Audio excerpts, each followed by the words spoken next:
Ne me regarde pas comme ça, hein, c'est pas moi qui ai fait ta promo française. Spider-Man seul contre tous. Ils ont même pas mentionné le part 1. Tu m'étonnes qu'il y avait des gens à ma séance qui, au moment du générique de fin, ont été outrés.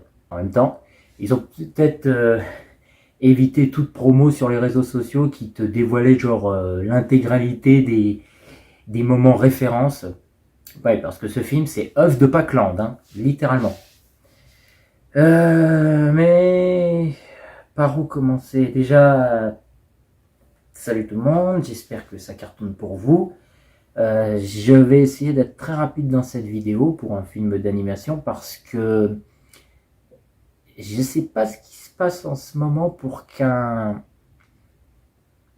œuvre censée faire l'unanimité dans l'appréciation générale me divise autant.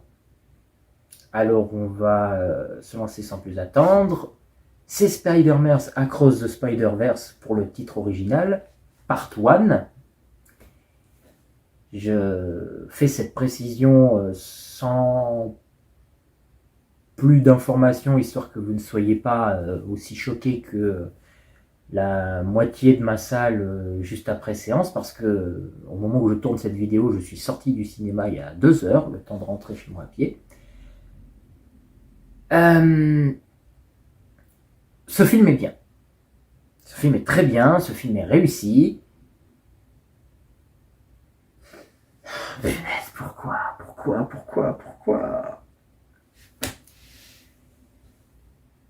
Ce film est très bien, mais je pense que pour que je puisse l'apprécier à sa juste valeur, il me faudra attendre la fin de l'aventure.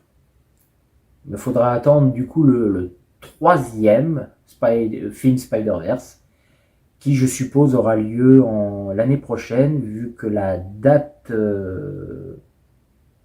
officielle partagée aux États-Unis a lieu en mars 2024.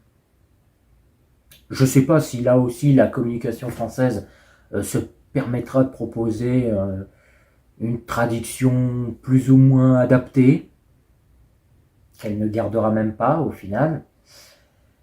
Mais je ne peux que vous inviter à vous faire votre propre avis, parce que ce film a beau être réussi sur tous les points, je vois en quoi il plaît, je vois en quoi il va mettre énormément de gens d'accord, aussi bien novices de l'univers de Spider-Man que les fans hardcore. Mais je suis malheureusement partagé. Je ne peux pas vous en dire plus sans parler d'éléments précis, de scènes en particulier. Oh, ça va, il est pas mauvais, je viens de le dire. J'ai eu ma période Spider-Man comme fan que je suis. J'ai eu toujours une certaine affection pour ce héros. J'ai eu une période où je m'étais abonné à des magazines de type fascicule avec énormément de produits dérivés, même en dehors de ces collections. J'ai découvert pas mal d'aventures de l'homme araignée dans des magazines de poche aussi, les Spider-Man Pocket. J'ai acheté des longs métrages d'animation, j'ai suivi des séries animées à la télé, j'ai la trilogie de Sam Raimi chez moi, j'ai le premier Spider-Verse offert par un ami. Salut Francky, je pense que tu ne manqueras pas de me faire ton retour sur ce nouvel opus. Et j'ai aussi su apprécier la version de Tom Holland. J'ai le deuxième Amazing Spider-Man également dans ma DVD Tech. Donc, Spider-Man est un personnage pour lequel j'ai une affection, un minimum d'affection. Ce que j'entends par un minimum d'affection, c'est que le personnage m'intéresse. Je peux avoir un maximum d'affection, évidemment, aussi, pour le même personnage, selon l'attachement que j'y porte. Ça a été le cas pour des personnages que je connaissais ni d'Ève ni d'Adam et que j'ai découvert par le biais du Marvel Cinematic Universe, entre autres, que ce soit les Gardiens de la Galaxie ou encore Ant-Man.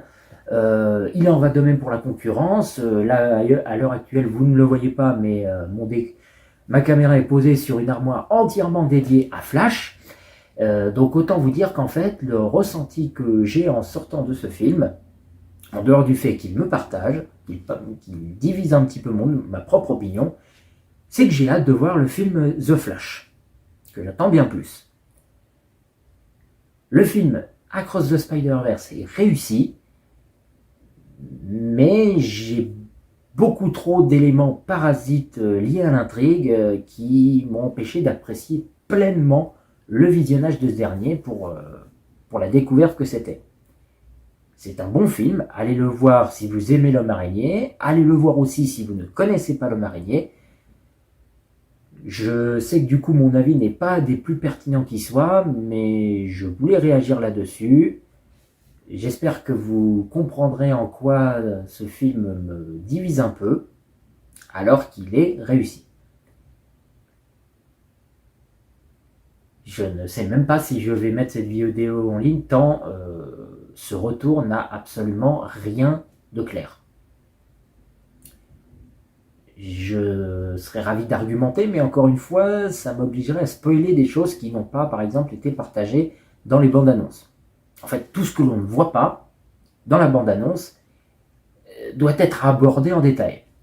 Et là-dessus, comme je vous fais cette vidéo le jour même de sa sortie en France, je vais quand même vous épargner ça. Je vous invite que à aller découvrir le film par vous-même. Laissez-moi une chance. Laissez-moi une chance lorsque le film arrivera à sa conclusion de vous dire en quoi j'étais partagé. D'accord? On fait comme ça? Laissez la dernière partie, le dernier chapitre se terminer et on en reparle. Parce que, aussi étonnant que ça puisse paraître avec mon avis très mitigé de ce qui peut en ressortir, je suis quand même curieux de savoir comment toute cette aventure va se finir. Donc je suis quand même curieux et, pour le dire, hypé de connaître la suite. Merci d'avoir pris la peine de regarder cette vidéo. Et bon visionnage à vous si vous allez le voir en salle. Ce que je vous invite à faire. Laissez-moi juste une seconde chance de m'expliquer prochainement. Si mon avis vous intéresse, évidemment. J'en profite juste pour terminer cette vidéo. Le cours des vidéos anecdotes sur Roger Rabbit va prochainement reprendre. J'ai eu quelques priorités devant cette dernière, mais ça va arriver et je pense que ce sera pas mal au vu de l'évolution de ma chaîne. Sur ce, merci à vous d'avoir regardé cette vidéo et à la prochaine. Bye!